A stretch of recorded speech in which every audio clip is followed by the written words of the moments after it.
ပြင်လို့မရတဲ့အကုသိုလ်ဆိုတာမရှိဘူးနော်ပြင်လို့မရတာအကုသိုလ်ဆိုတာမရှိဘူးပြိုရကြီးကအမြင့်ဆုံးအကုသိုလ်ကကျူးလွန်တာဘုရားနဲ့ပတ်သက်တဲ့လောဟိတပါရကတန်ခါနဲ့ပတ်သက်တဲ့တန်ခဗေဒကလို့ဆိုဒီပြစ်မှုကြီးတွေတစ်ခုမကနှစ်ခုကျူးလွန်တယ်ဒီဝရနဲ့ပတ်သက်ပြီးမြတ်စွာဘုရားက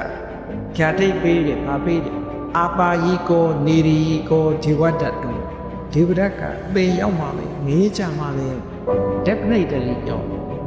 အတ္တိကိစ္စပြင်လို့မရတော့ဘူးတူစားလို့မရတော့ကပ္ပထောဒီကဘာလုံးနေရမှာခံရမယ်လို့ဒီလိုပြောဒီဝတ္ထရဲ့တဏ္ဍမှာတဲ့